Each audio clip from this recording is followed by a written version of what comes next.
All right, we're going live. Okay.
Check.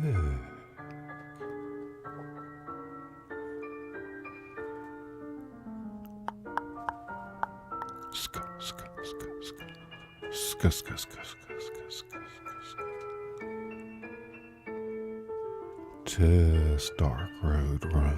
Test. Test, test, test, test, test, test. Sound check. Check, check, check, check, check, check, check. Sound check, dark road run. Dark road run. Jenny's books and blogs.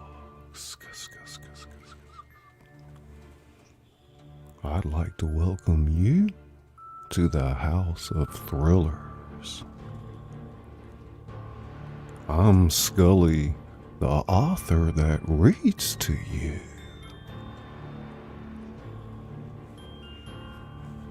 I read my novels with sound effects and B-roll that goes along with the story. So if you like books on tape with a twist, stick around. Tonight, we're going to be reading the Charles Dickens classic, A Christmas Carol, with special guest, Nez Lover. Nez Lover. Ska, ska, ska, ska, ska, ska, ska, ska, ska. With music by the great artist Mayu. Che.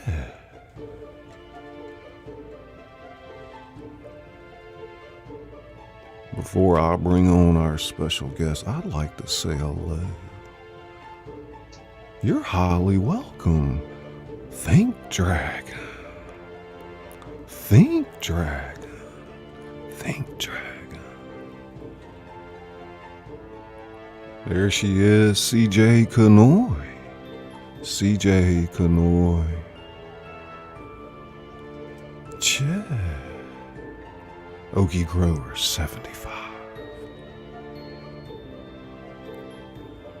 Elizabeth Sampson. Elizabeth Sampson. RL Real Writing. RL Real Writing. What's up, Scully? Good to see you streaming. Russell Snyder. Check. Test, Russell, test. Going Green Mom. Going Green Mom. Tammy's Passion. Tammy's Passion. Kristen Bradshaw. Kristen Bradshaw. Ska, ska, ska, ska, ska, ska, ska, ska, ska, ska, ska. S beats my man Scully. How's everybody doing out there tonight? It's the classic, A Christmas Carol. Buckle your seatbelts. It's quite the ride. We'll see you on the other side.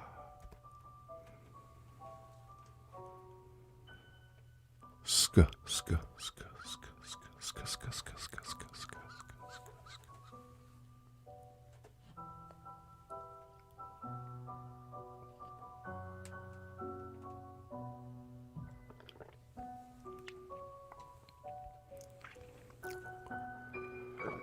AAP's Variety Channel. AAP's Variety Channel. AAP's Variety Channel. Ska, ska, ska, ska, ska, ska, ska, ska, ska, ska, ska. Ska, ska, ska, ska, ska, ska, ska, ska, ska, ska, ska. Ska, AAP, ska, ska, ska, ska. Okie Grower 75. Writer Sanctuary. Writer Sanctuary.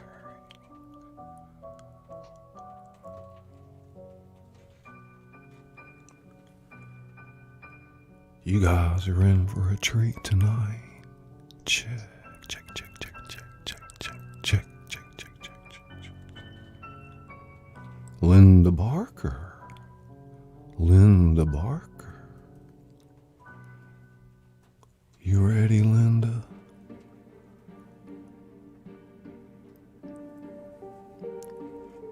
Check, Linda, check.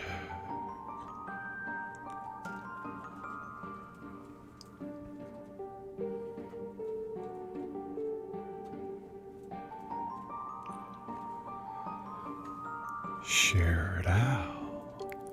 Share it out. Share it out. Share it out. Share it out. Ska, ska, ska, ska, ska, ska, ska, ska, ska, ska, ska, ska, ska. S beats. S beats.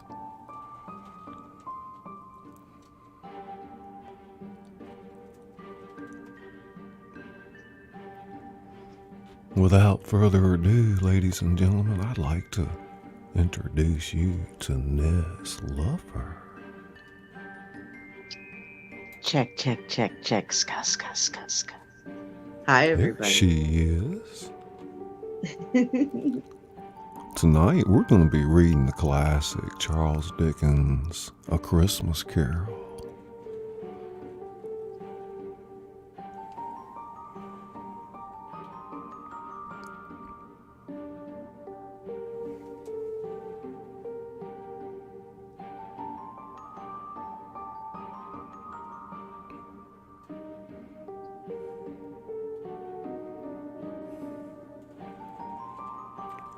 Check. Let's see here.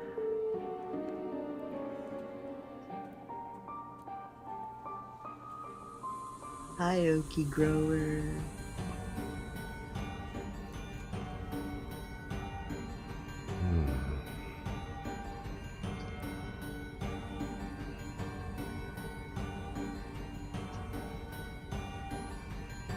All right, you guys.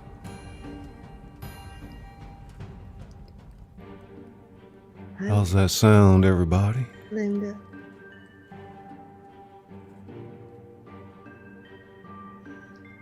Sounds great. There'll be a brief intermission at the halfway point, That's right. and there'll be an after-party stream at Nez Lover Channel in Nez Studios after the show. A Christmas Carol. We're in the interior of the study at night. Huge gold lettering on the binding of a book.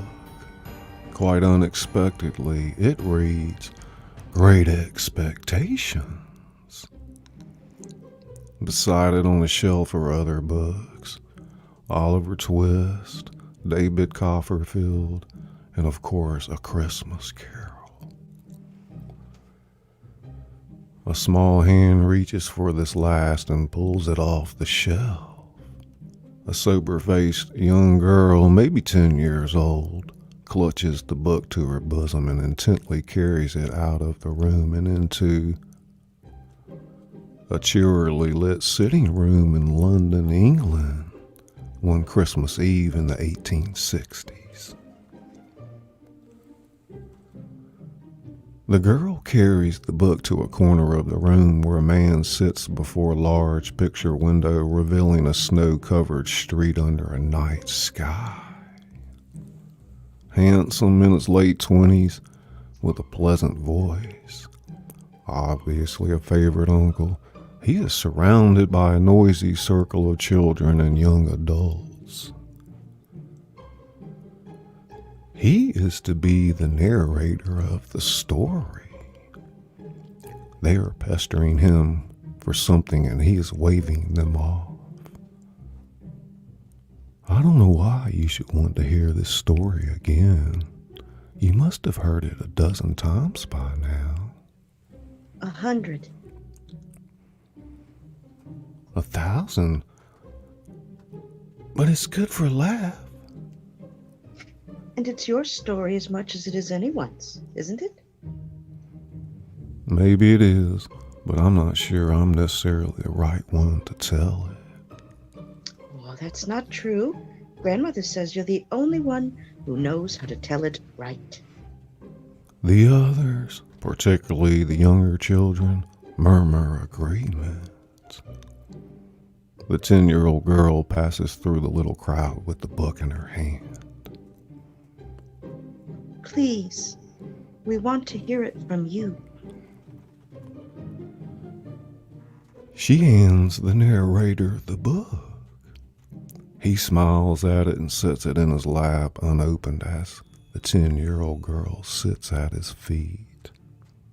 Slowly, some of the others begin to sit down too. Oh, I don't really need this book.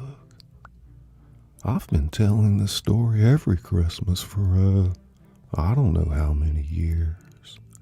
Since I was a boy. And I know it by heart. It always begins the same way. How does it begin? Old Marley was as dead as a doornail. This must be distinctly understood, or nothing can come of the story I'm going to relate. So remember, old Marley was as dead as a doornail. The register of his burial was signed by Ebenezer Scrooge, and Scrooge's name was good as on the London Exchange for anything he chose to put his hand to.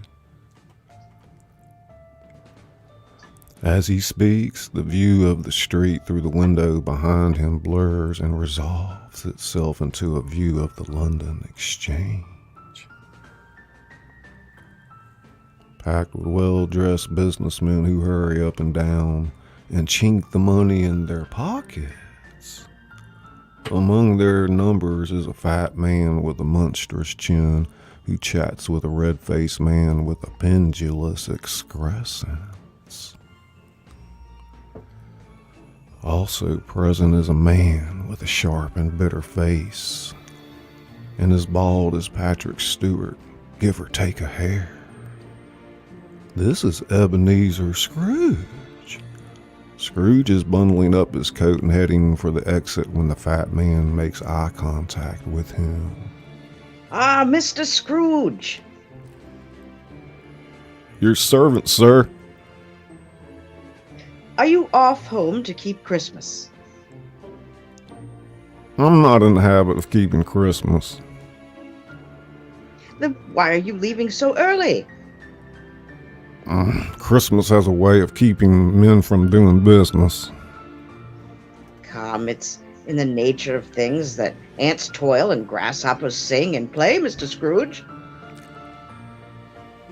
And it's what it is, and a grasshopper is what it is, and Christmas. Sir, it's a humbug. Good day. The two men laugh at Scrooge as he exits the exchange.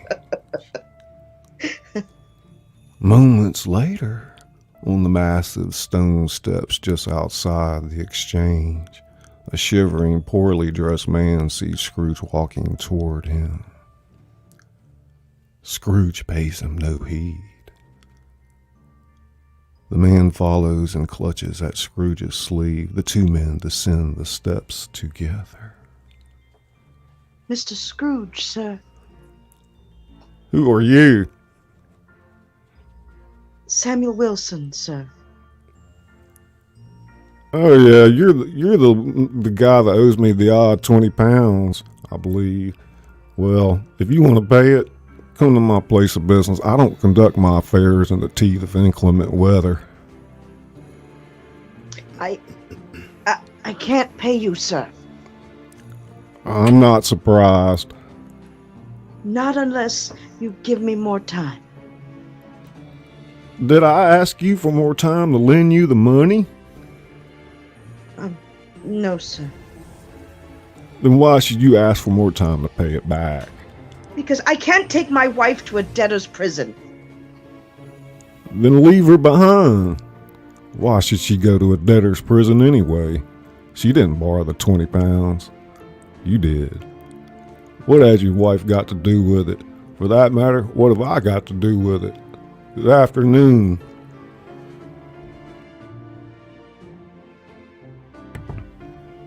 Scrooge tries to walk off, but the man clutches at his sleeves. Mr. Scrooge, it's Christmas. Scrooge shakes the man off.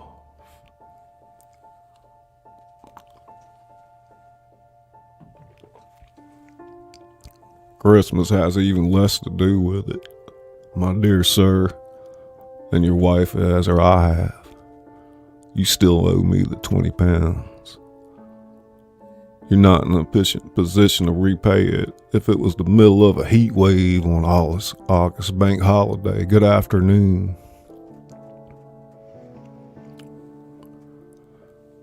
Scrooge stalks away as the stunned man stands and stares at him.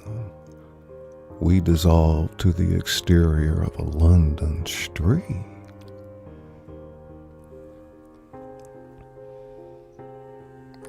Outside Scrooge's counting house. Cold, bleak, biting weather. People in the streets go wheezing up and down, beating their hands upon their breasts and stamping their feet upon the pavement stones to warm them. The city clocks strike 3, but it's quite dark already. Candles flare in the windows of the neighboring offices, like ruddy smears upon the palpable brown air. The fog comes pouring in at every chink and keyhole, and is so dense that although the street is narrow, the houses opposite are mere phantoms.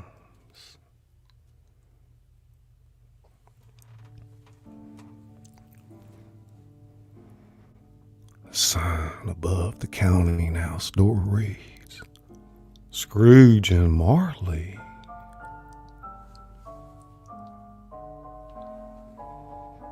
A tall man, whom we will come to know as Scrooge's nephew Fred, rapidly walks up to the door, opens it, and enters.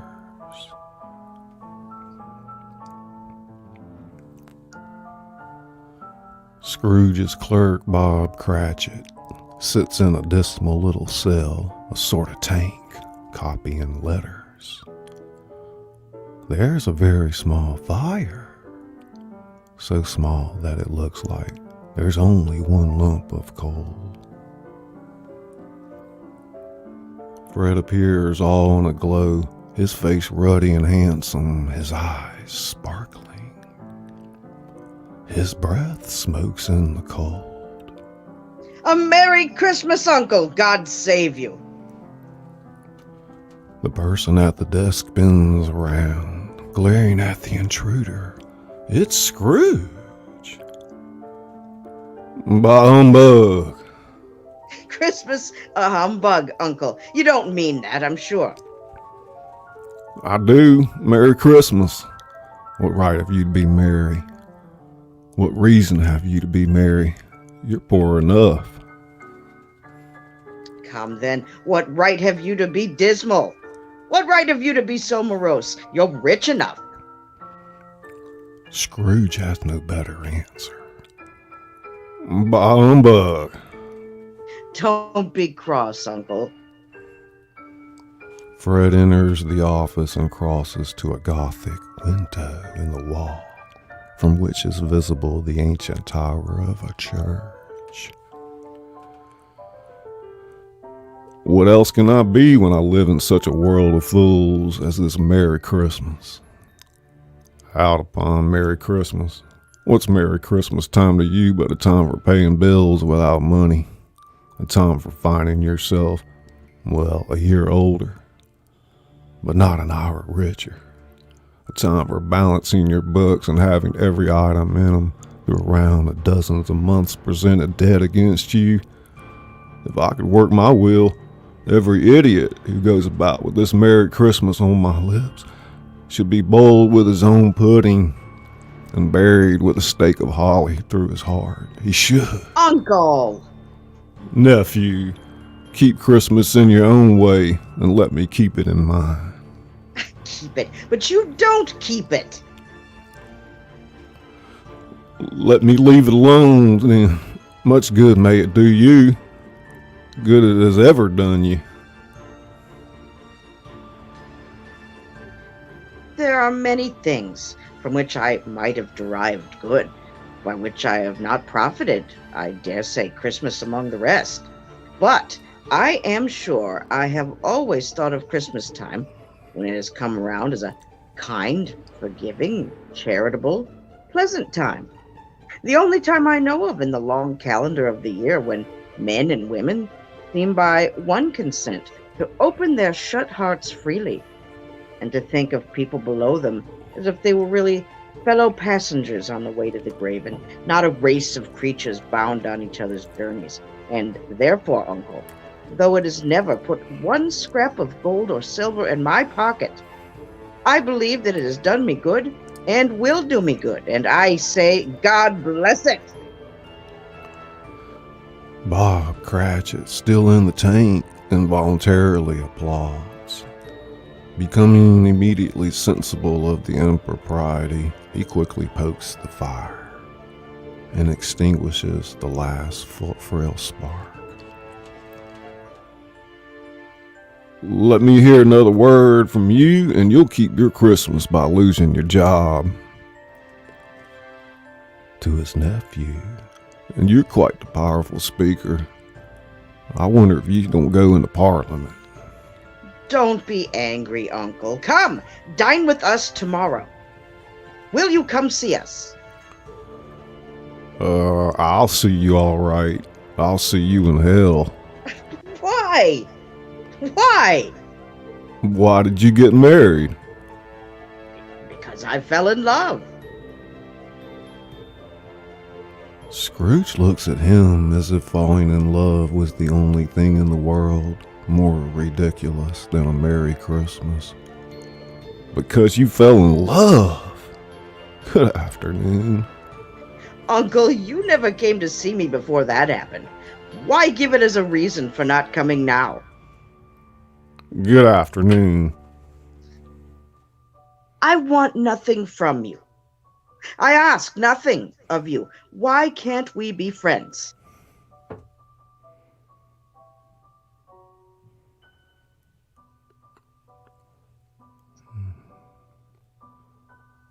Good afternoon. I'm sorry with all my heart to find you so resolute. We've never had any quarrel to which I have been a party, but I have made the trial in homage to Christmas, and I'll keep my Christmas humor to the last. So a Merry Christmas, Uncle, Good afternoon. and a Happy New Year. Afternoon. Fred leaves the room with a wry grin.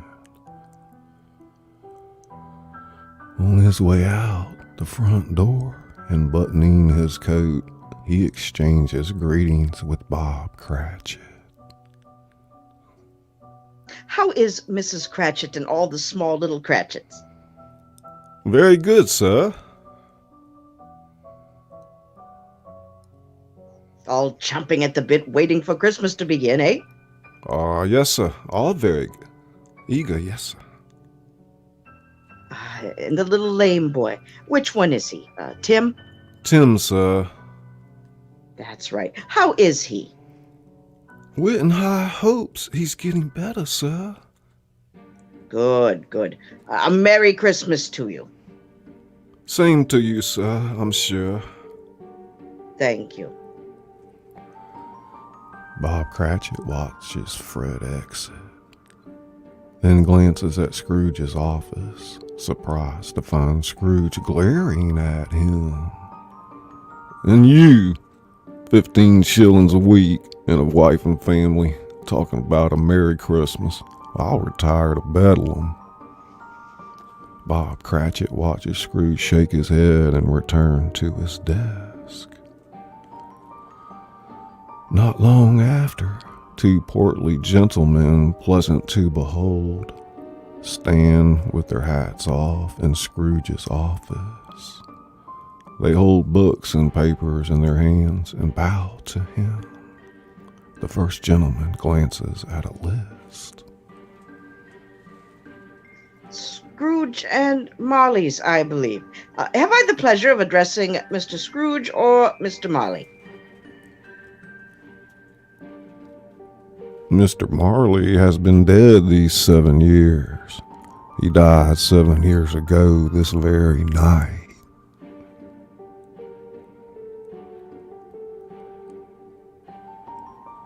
We dissolve to Scrooge glancing at the church tower, nearly invisible in the fog, as the clock strikes the hour. Time to shut up the counting house. With an ill will, Scrooge dismounts from his stool and nods to Bob Cratchit, who instantly snuffs his candle out, puts on his hat. You want the day off tomorrow, I suppose? If quite convenient, sir. It's not convenient and it's not fair. If I was to stop £1/crown for it, you'd think yourself ill-used. I'll be bound. Bob Cratchit smiles faintly. And yet you don't think me ill-used when I pay a day's wages for no work. It's only once a year, sir. A poor excuse for picking a man's pocket every 25th of December. Scrooge buttons his greatcoat to the chin. But I suppose you have the whole day. Be here all the earlier the next morning. I will, I promise, sir. Scrooge walks out into the street with a growl. Bob Cratchit closes the office in a twinkling.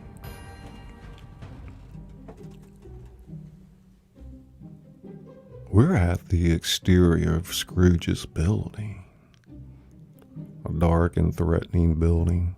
Nobody lives in it but Scrooge. The other rooms are all let out as offices. The yard is so dark that Scrooge gropes with his hands through the fog and frost to the black old doorway of the house, on which is a fairly large knocker. Without its undergoing any intermediate process of change, the knocker is no longer a knocker, but Marley's face. Scrooge gasps. Marley. Marley's face. Not an impenetrable shadow as the other objects in the yard are, but with a dismal light about it, like a bad lobster in a dark cellar. Not angry or ferocious, the face looks at Scrooge as Marley used to look with ghostly spectacles turned up upon its ghostly forehead.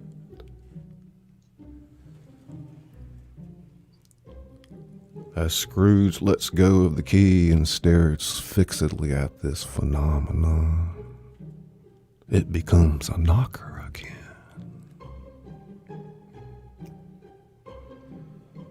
He pauses to look cautiously behind the door, as if he half expects to see Marley's pigtails sticking out of the hall. But there's nothing on the back of the door except the screws and nuts that hold the knocker on. Scrooge closes the door with a bang.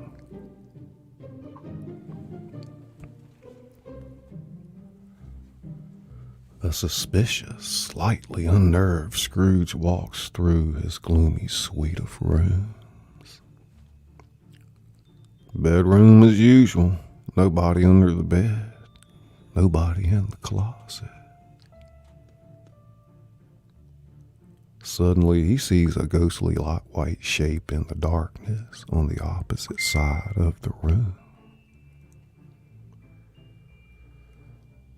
Scrooge tenses up for a moment until he realizes it's only his dressing gown.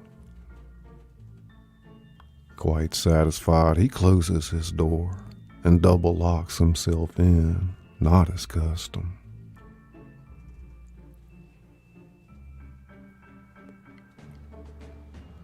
Having changed clothes, Scrooge sits down before the fire to take his gruel. It's a very low fire, and Scrooge sits close to it. Flash cut of every tile adorned with Marley's face, as it was on the door knocker. Scrooge blinks and sees that the tiles have returned to normal. Scrooge rises and paces the room, feeling unsettled. After several turns and more than a few nervous glances at the fireplace, he sits down again. The sound of the downstairs door flying open with a booming sound, and then the clinking of noise much louder on the floors below, then coming up the stairs, then coming straight toward his door. Scrooge starts talking to himself. It's humbug still. I won't believe it. The color leaves Scrooge's face, though, when, without a pause, the source of the noise comes on through the heavy door and passes into the room before Scrooge's very eyes. Upon its coming in, the dying flame leaps up in the fireplace and falls again.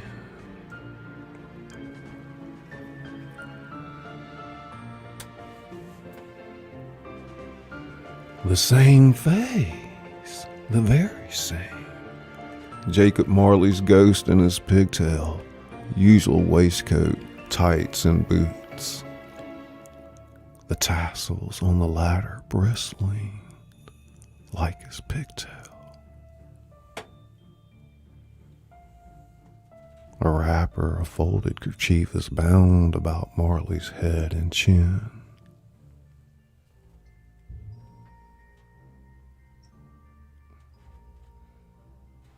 Check, check, check.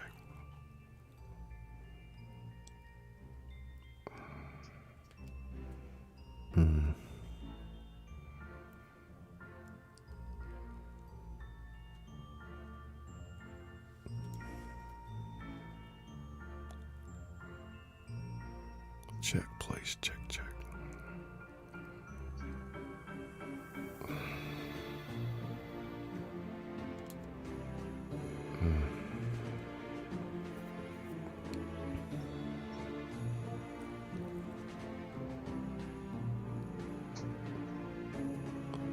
One second, I lost my script. Goodness gracious.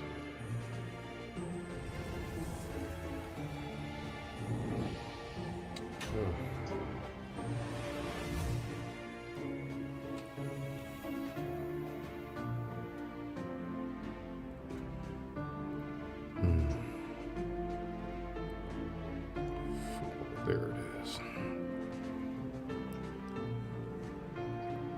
Yeah, I can't believe I did that, you guys. I'm gonna have to edit that out. Okay, here we go. So sorry about that.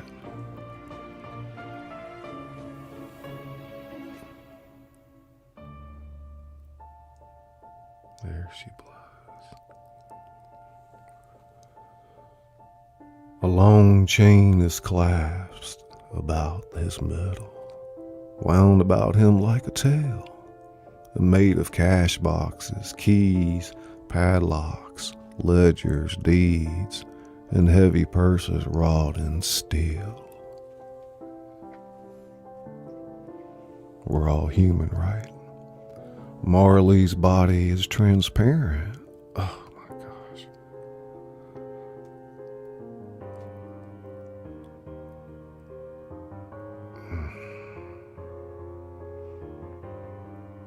Marley's body is transparent so that Scrooge, observing him closely, can look through his waistcoat and see the 2 buttons on his coat behind. Scrooge feels the need to crack a joke to keep down his terror. I've often heard it said that you had no heart, Marley, but I never believed it until now. Scrooge stares into the ghost's death-cold eyes and reverts to his cold and caustic self. Now, what do you want with me? Much. Who are you? Ask me who I was. Who were you then? In life, I was your partner, Jacob Marley. Can you sit down? I can. Do it then. Marley sits down on the opposite side of the fireplace, as if he were quite used to it. Scrooge stares at the ghost fixed, glazed eyes as if it were perfectly motionless through its hair, and skirts and tassels still quiver as if by the hot vapor from an oven. You don't believe in me. I don't. What evidence would you have of my reality beyond that of your senses? I don't know. Why do you doubt your senses? Because a little thing affects them. A slight disorder of the stomach makes them cheat. You may be an undigested bit of beef, a blot of mustard, a crumb of cheese, a fragment of an underdone potato. There's more gravy and grave about you. Whatever you are. You see this toothpick? I do. You're not looking at it. But I see it nonetheless. Well, I have but to swallow this and be for the rest of my days persecuted by a legion of goblins, all of my own creation. Humbug, I tell you, humbug. Ah! Mercy, dreadful apparition, why do you trouble me? Man of worldly mind, do you believe in me or not? I do, I must. Why do the spirits walk the earth? Why do they come to me? It is required of every man that the spirit within him should walk abroad his fellow man, and travel far and wide. And if that spirit goes not forth in life, it is condemned to do so after death. It is doomed to wander the world, oh, woe is me, and witness what it cannot share, but might have shared on earth, and turn to happiness. Oh! You're fettered. Tell me why.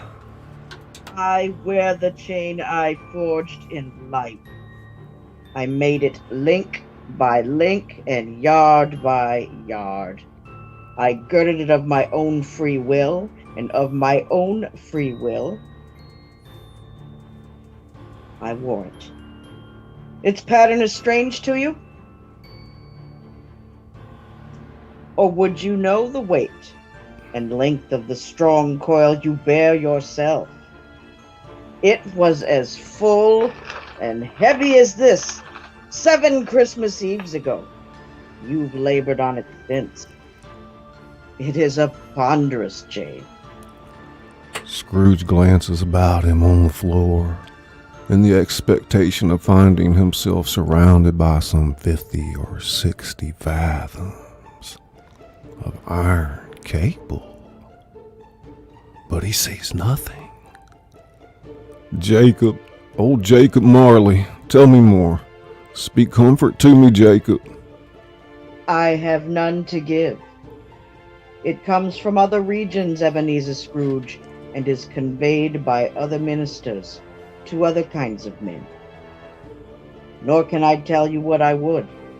A very little more is all permitted to me. I cannot rest. I cannot stay. I cannot linger anywhere. My spirit never walked beyond our counting house. Mark me! In life, my spirit never roved beyond the narrow limits of our money-changing hole. And weary journeys lie before me. You must have been very slow about it, Jacob. Slow! 7 years dead and traveling all the time? The whole time. No rest. No peace. Incessant torture, remorse. You travel fast? On the wings of the wind. You might have gotten over a great quantity of ground in 7 years. Whoa! Oh, captive, bound, and double-ironed, not to know that ages of incessant labor by immortal creatures for this earth must pass into eternity before the good of which it is susceptible is developed. Not to know that any Christian spirit working kindly in its little sphere, whatever it may be, will find its mortal life too short for its vast means of usefulness. Not to know that no space of regret can make amends for one's life opportunities misused. Yet such was I. Oh!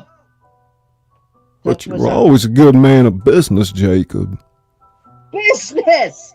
Mankind was my business. The common welfare was my business. Charity, mercy, forbearance, and benevolence were all my business. The dealings of my trade were but a drop of water in the comprehensive ocean of my business.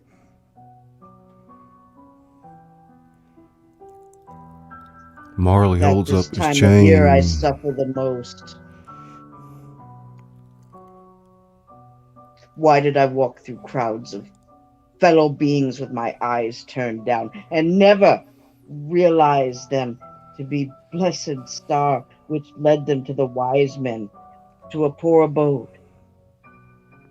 Where were there no poor homes to which its light would have conducted me.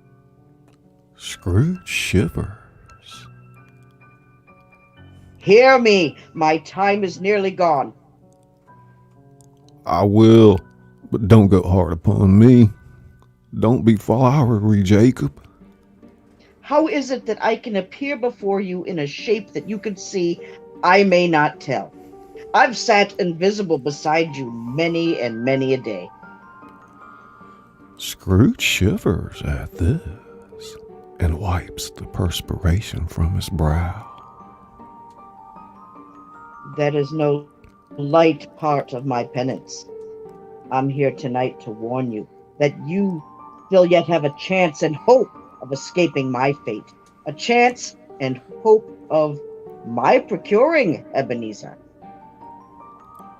You were always a good friend to me, thank you. You will be haunted by 3 spirits. Scrooge's jaw drops almost as low as Marley's had done. Is that the chance and hope you mentioned, Jacob? It is. I think I'd rather not. Without their visits, you cannot hope to shun the path I tread. Expect the first tomorrow when the bell tolls 1. Couldn't I just take them all at once and have it over with, Jacob? Expect the second on the next night, the same hour, the third upon the night next, when the last stroke of 12 has ceased to vibrate. Look to see me no more, and look that for your own sake you remember what has passed between us.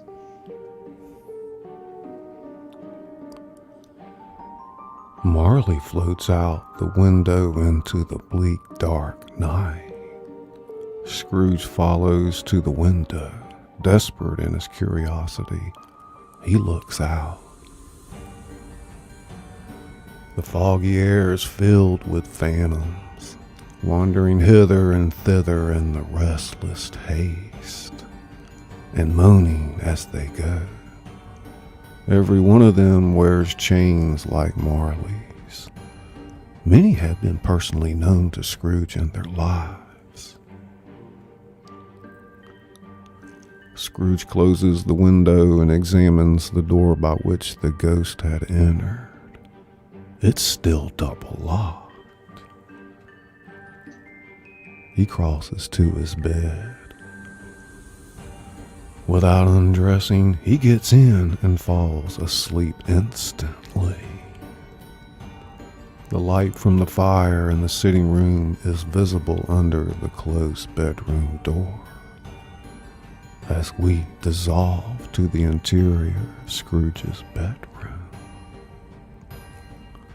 Scrooge awakes in darkness sometime later.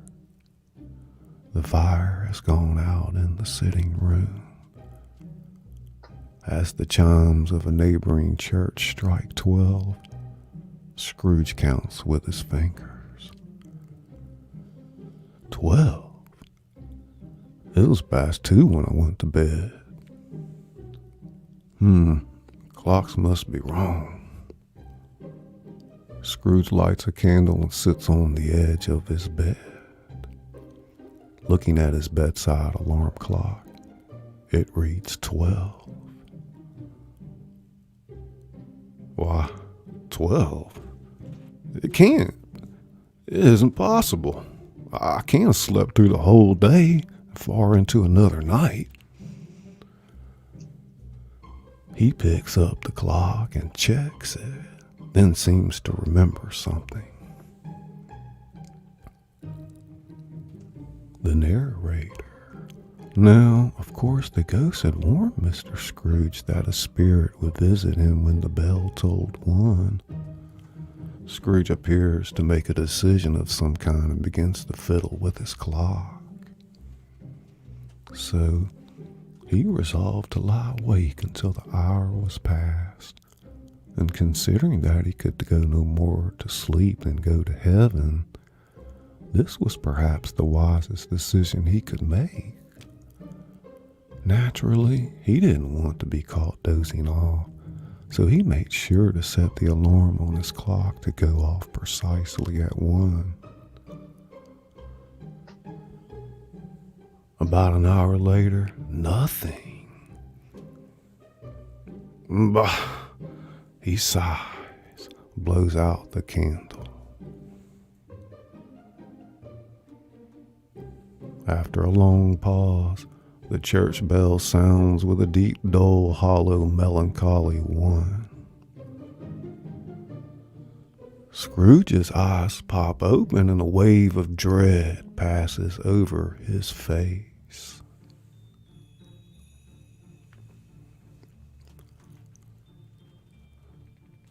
A wickedly bright light flashes up in the room, and the curtains of Scrooge's bed are instantly drawn aside. Scrooge, starting up in a half-recumbent attitude, finds himself face to face with the unearthly visitor who drew them. It's a weird, impressive figure, like a child, yet not so like a child as like an old man, viewed through some supernatural medium.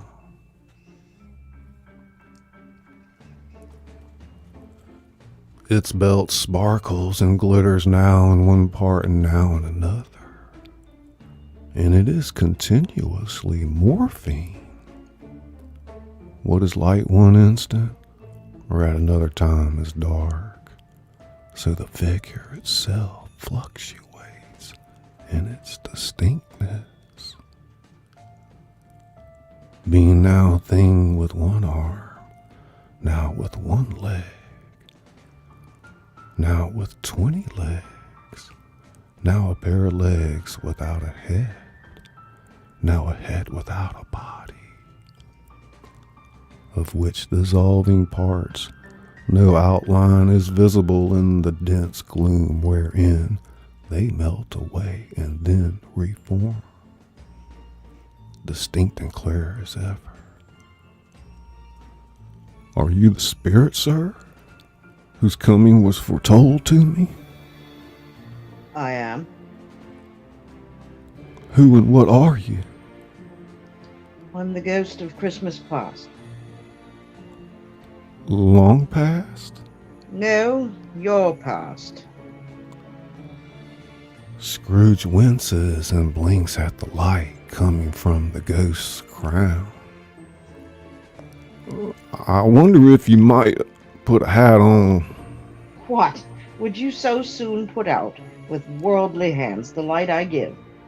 Is it not enough that you are one of those whose passions made this cap and forced me through the whole trains of years to wear it low upon my brow? I didn't mean to offend, or what business brings you here? Your welfare. Well, I'm much obliged, but I wonder if it's a good night's sleep wouldn't be more conducive to that end. Your reclamation, then. Take heed. The ghost puts out its strong hand as it speaks and clasps him gently by the arm. Rise and walk with me.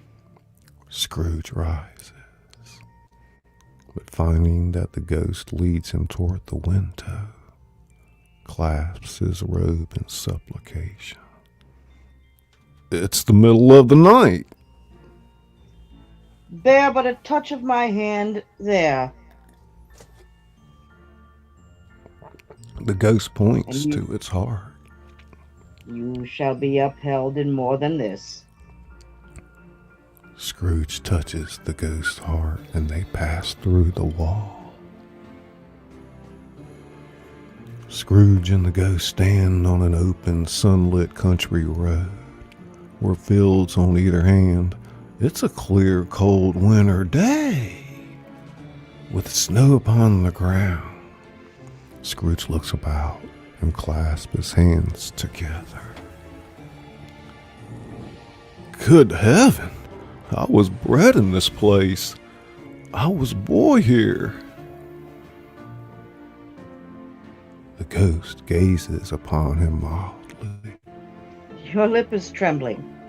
And what is that upon your cheek? It's a pimple. I beg you, spirit, leave me where you would. You recollect the way? Remember it, I could walk it blindfold. Strange to have forgotten it for so many years. Let us go on. They walk along the road. Scrooge points out every gate and post and tree. A little market town appears in the distance, with a bridge and a church and a winding river. Some shaggy ponies with boys upon their backs trot down the road towards Scrooge and the ghost. The boys call to other boys in country gigs and carts driven by farmers. All are in great spirits and shout to each other. These are but shadows of things that have been. They have no consciousness of us. The jocund travelers approach, and as they pass by, Scrooge's cold eye glistens. He hears them wish each other Merry Christmas as they part at crossroads and byways for their several homes. The school is not quite deserted. A solitary child neglected by his friends is left there still. I know it. We dissolve to the interior of a schoolroom.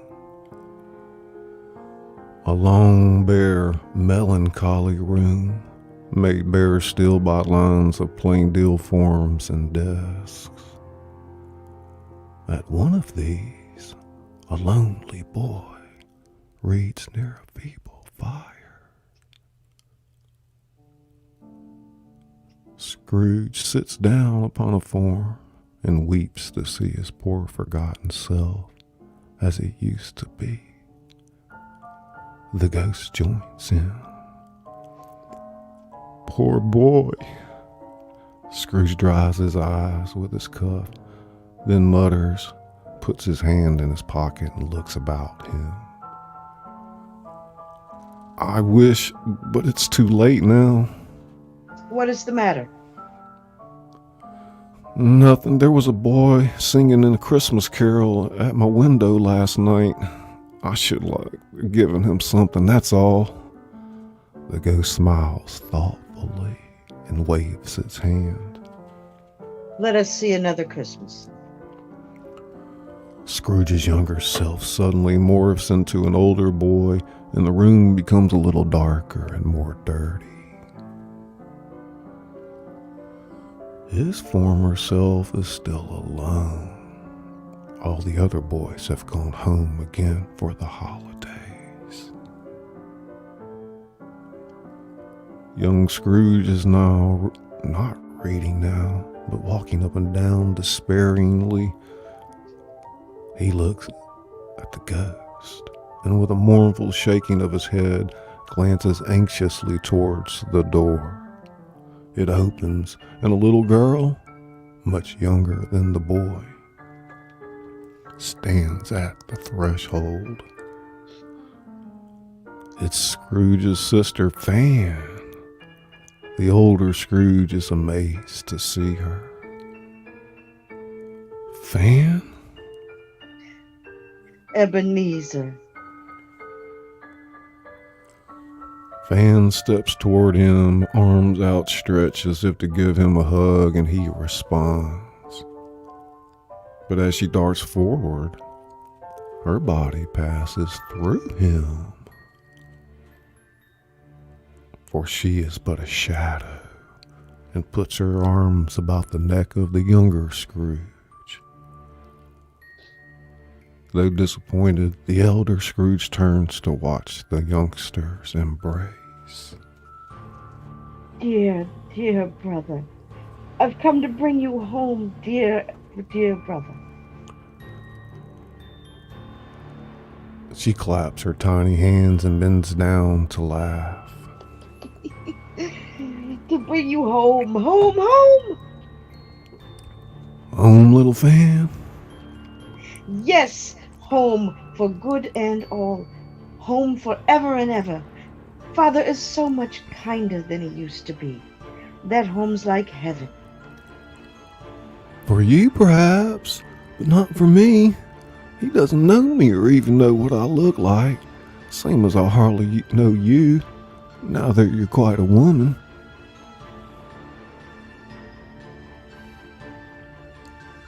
He spoke so gently to me one night when I was going to bed.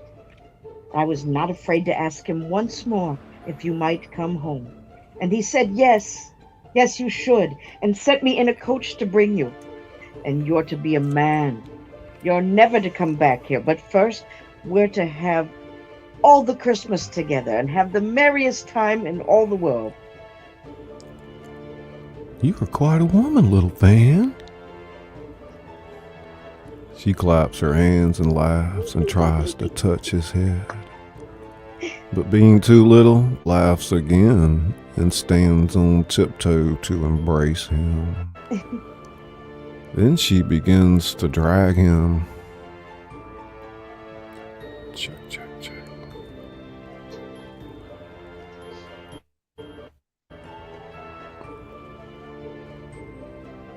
Check, check, check. Then she begins to drag him in her childish eagerness towards the door, and he, nothing loth to go, accompanies her. Young Scrooge's trunk is tied on top of the coach not long after.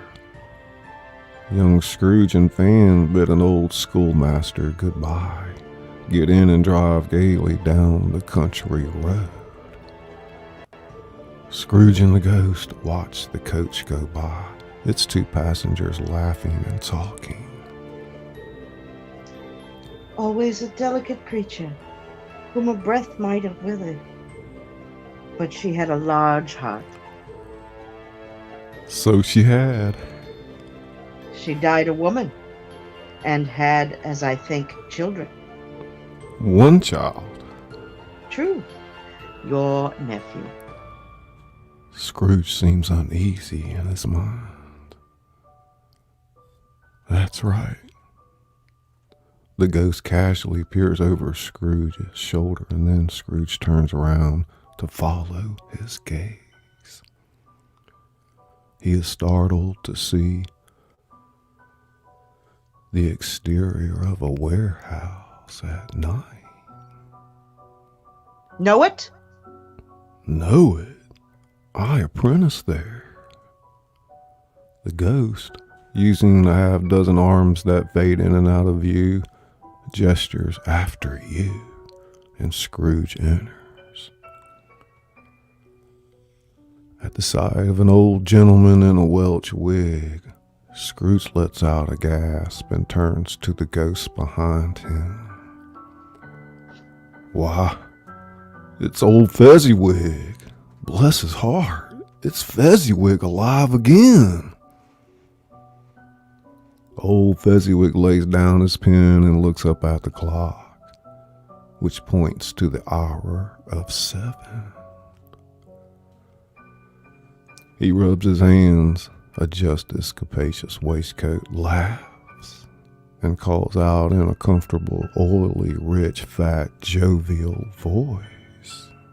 Yo-ho there, Ebenezer! Dick! Immediately, Ebenezer, Scrooge's younger self, now a grown man, comes briskly in, accompanied by his fellow apprentice Dick. Dick Wilkins, to be sure. Bless me, yes, there he is. He was very much attached to me, was Dick. Poor Dick, dear, dear. Yo-ho, my boys, no more work tonight. Christmas Eve, Dick. Christmas, Ebenezer. Let's have the shutters up. Now, come on. Before man can say Jack Robinson. Dick and Ebenezer charge into the street with the shutters. 1, 2, 3. Have them up in their places. 4, 5, 6. Bar 'em up and pin 'em. 7, 8, 9. And come back before the count of 12. Panting like racehorses. Fezziwig skips down from the high desk with wonderful agility. Hiley-ho, clear away, my lads, and let's have lots of room here. Hiley-ho, Dick. Chin up, Ebenezer. Throughout, Scrooge and the ghost watch, or rather, the ghost watches, and Scrooge lives and relives every moment. Dancing, eating cake, a great piece of cold roast, a piece of cold boiled, mince pies, and plenty of beer. Old Fezziwig dances with Mrs. Fezziwig, an impressive display. Young Ebenezer, too, dances up a storm as his elder self looks on in amazement. Scrooge remembers the ghost and becomes conscious that it's looking full upon him, while the light upon his head burns very clear. It's a small matter to make these silly folks so full of gratitude. Small. The spirit signs to him to listen to the two apprentices. We overhear a snatch of the conversation as they tidy the room. What a sweet old man is Mr. Fezziwig. The sweetest. Didn't you see him dancing with Mrs.? And look on his face. Oh, yes. He was in heaven and fully deserved to be. And where the devil did he find that fiddler? Wasn't he marvelous? Nothing's too good for Fezziwig. I say this year's party was finer than the last, if such a thing is possible.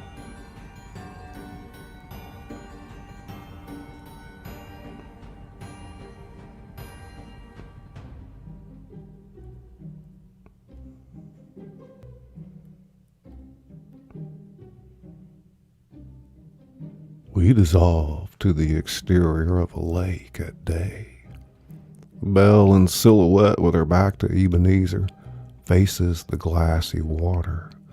We can see that she is deep in thought. He reaches out to touch her, but she brushes him off.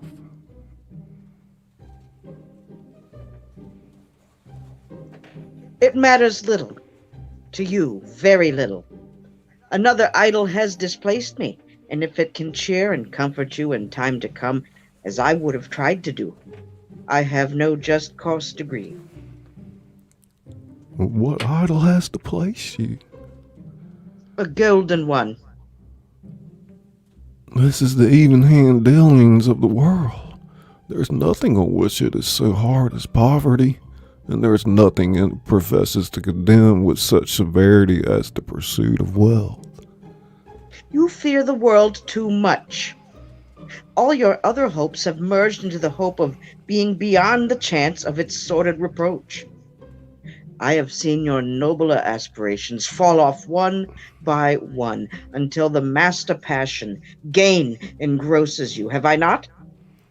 What then? Even if I have grown so wiser, what then? I'm not changed toward you. Belle shakes her head. Am I? Our engagement is an old one. It was made when we were both poor and content to be so, until in good season we could improve our worldly fortune by our patient industry. You are changed. When it was made, you were another man.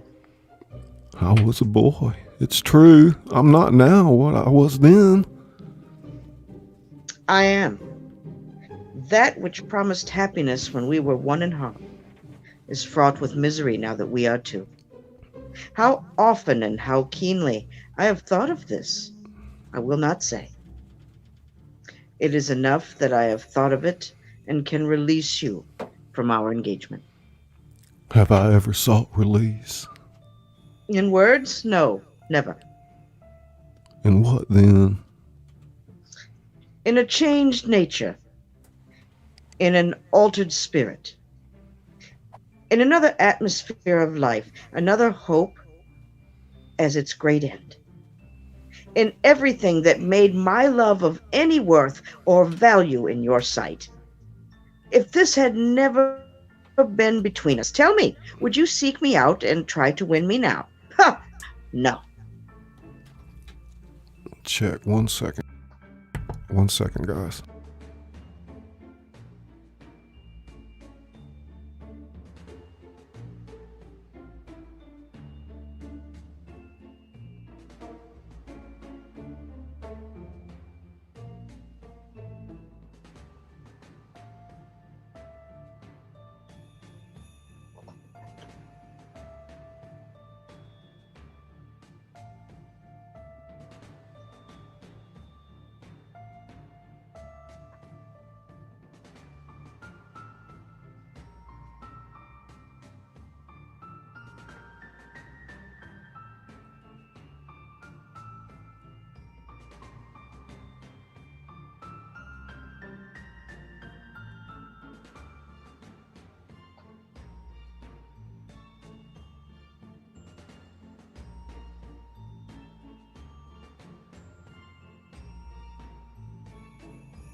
Oh my gosh, you guys, I'm so sorry.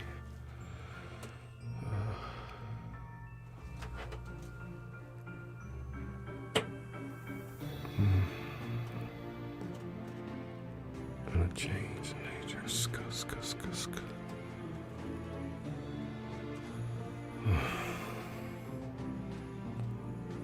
He seems to yield to the justice of this supposition in spite of himself. You think not? I would gladly think otherwise if I could, heaven knows. When I have learned a truth like this, I know how strong and irresistible it must be. But if you were free today, tomorrow, yesterday, can I believe that you would choose a dowerless girl? You, who in your very confidence with her, weigh everything by gain, or choosing her, if for a moment you were false enough to your one guiding principle to do so. Do I not know that your repentance and regret would surely follow? I do, and I release you from our engagement with a full heart for the love of him you once were. A pause. He is about to speak. But with her head turned from him, she resumes. You may. The memory of what is past half makes me hope you will. Have pain in this. A very, very brief time, and you will dismiss the recollection of it gladly as an unprofitable dream from which it happened well that you awoke. May you be happy in the life you have chosen. Abruptly, she rises and leaves him. Spirit, show me no more. Conduct me home. Why do you delight to torture me? One shadow more. No more, no more. I don't wish to see it no more. Show me no more. But the relentless ghost pinions his arms and turns him round to observe the interior of Belle's sitting room at night. A room not very large or handsome, but full of comfort and Christmas decorations. All is quiet. Falling snow is visible out the windows. Near the fireplace sits a beautiful young girl, nearly identical to Belle. Scrooge gazes upon them in awe.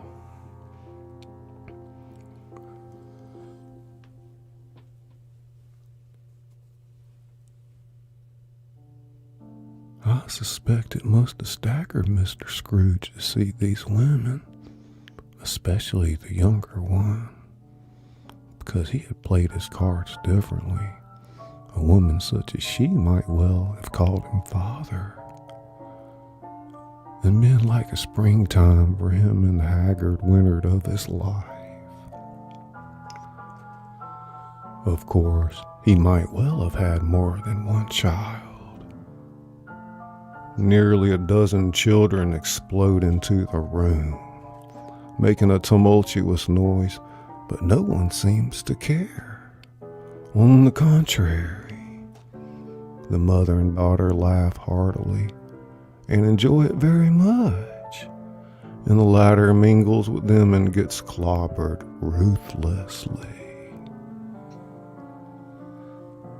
They stream around a startled Scrooge, running, jumping, and playing with enormous energy. Oh, what would I have not given to be one of those children, though I never could have been so rude. No, I wouldn't for the wealth of all the world have behaved so wildly. God bless my soul. The children greet their father, who comes home laden with Christmas toys and presents. Shouting and struggling, the kids swarm their father, Belle's husband. They shout with wonder and delight at each package they receive. Belle has risen from her chair to watch the proceedings and happens to stand next to Scrooge, who watches her and her family closely, no doubt pondering what might have been. Belle's husband says, Belle, I saw an old friend of yours this afternoon. Who was it? Guess. Oh, how can I? Tut, I don't know. Ebenezer Scrooge. Scrooge it was. I passed him by the office window, and it was not shut up, and he had a candle inside. I could scarcely help seeing him. His partner lies upon the point of death, I hear. And there he sat alone, quite alone in the world, I do believe. Scrooge, sitting beside the ghost on the far side of the room, shuts his eyes and shakes his head. Spirit, remove me from this place. I told you these were the shadows of things that have been. They are what they are. Do not blame me. Remove me. I cannot bear it. Scrooge turns upon the ghost and sees that it looks at him with an oddly morphing face, in which there momentarily appear fragments of all the faces that had shown him his younger selves: Fan, the Fezziwigs, Dick Wilkins, Belle, etc. Terrified, Scrooge physically attacks the ghost. "Leave me! Take me back! Haunt me no longer!" We fade to the interior of Scrooge's bedroom. It is dark. No light shines under the bedroom door from the sitting room. Scrooge, in roughly the same position as we last saw him, lies in his bed atop his pillow. His bedside clock reads 5 minutes to 1. Now, Marley's ghost had warned Scrooge that a second spirit would haunt him at the stroke of 1. I don't mind telling you that Scrooge was now prepared for a good broad field of strange appearances, and that nothing between a baby and a rhinoceros would have astonished him very much. By this time, he was ready for almost anything. But you see, he was not by any means ready for nothing. Check.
can't touch, I disagree. Happiness is standing beside me. I can see him, he can see me.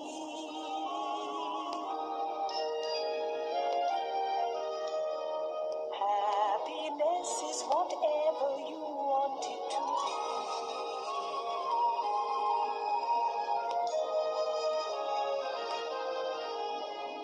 Happiness is a high hill. Will I find it? Yes, I will. Happiness is a tall tree. Can I climb it, watch, and see?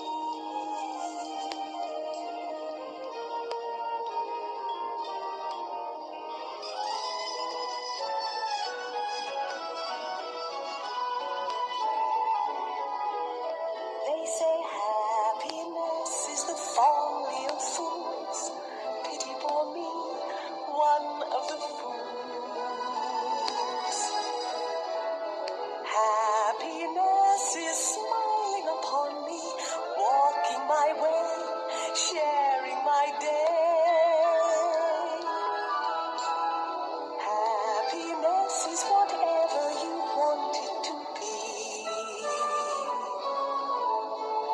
Happiness is a bright star. Are we happy? Yes, we are. Happiness is a clear sky. Give me wings and let me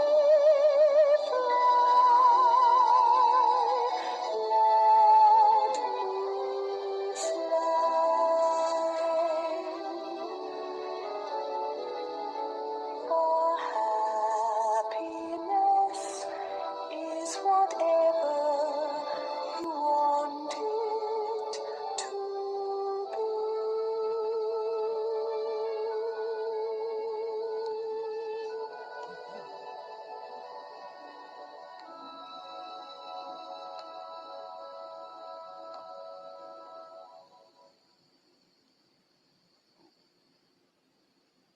On behalf of all the people who have assembled here, I would merely like to mention, if I may, that our unanimous attitude is one of lasting gratitude for what our friend has done for us today. And therefore, I would simply like to say, thank you very much. Thank you very much. That's the nicest thing that anyone's ever done for me. I may sound double Dutch, but my delight is such. I feel as if a losing war's been won for me. And if I had a flag, I'd hang me flag out to add a sort of final victory touch. But since I left me flag at home, I'll simply have to say thank you very, very, very much. Thank you very, very, very much. Thank you very much. Thank you very much. That's the nicest thing that anyone's ever done for me. It sounds a bit bizarre, but things the way they are, I feel as if another life's begun for me. And if I had a cannon, I would fire it to add a sort of celebration touch. But since I left me cannon at home, I simply have to say thank you very, very, very much. Thank you very, very, very much. For these are going to better, for these are going to better, for these are going to better. I said so you're the man. Thank you very much. Thank you very much. That's the nicest thing that anyone's ever done for me. It isn't every day good fortune comes me way. I never thought the future would be fun for me.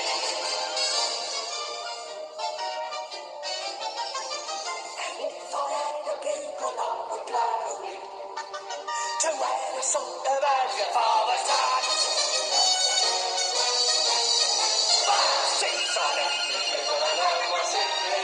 say thank you very, very, very much. Thank you very, very, very much. No, don't be afraid. It is I who should thank you. Thank you very much. Thank you very much. That's the nicest thing that anyone's ever done for me. The future looks all right. In fact, it looks so bright. I feel as if they're polishing the sun for me. And if I had a drum, I'd have to bang it to add a song of rumty-tumty-touch. But since I left me drum right out, I simply have to say thank you very, very, very much. Thank you very, very, very much.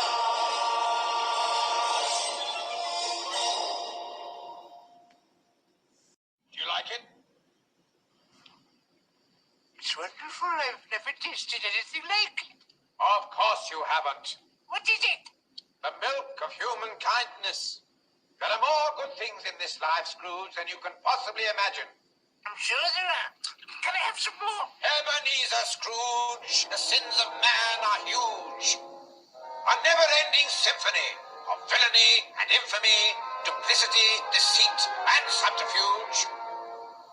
And no one's worse than Ebenezer Scrooge.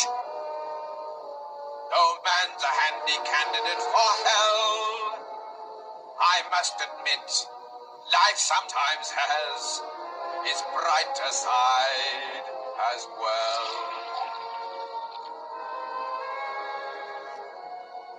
I like life. Life likes me. Life and I fairly fully agree.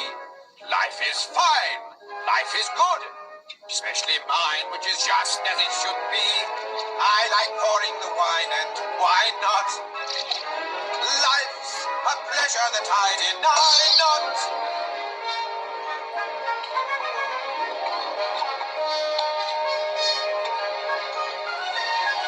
I like life here and now. Life and I made a mutual vow. Till I die, life and I, we'll both try to be better somehow. And if life were a woman, she would be my wife. Why? Why?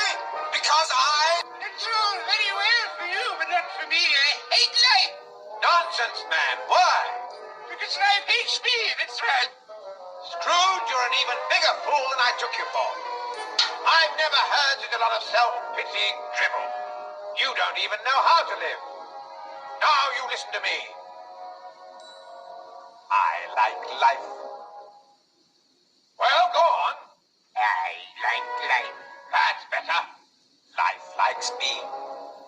Life likes me. Good, good. I make life a perpetual spree. Perpetual spree. Eating food, Drinking wine. thinking who'd like the privilege to dine me. I like thinking the drink I'm That's drinking. better, Scrooge. I like thinking the thoughts I'm thinking. I like songs, I like dance, I hear music and I'm in a trance. Tra-la-la. Papa, chances are we shall get a grand. Where there's music and laughter, happiness is right. Why? Why? Because I like love.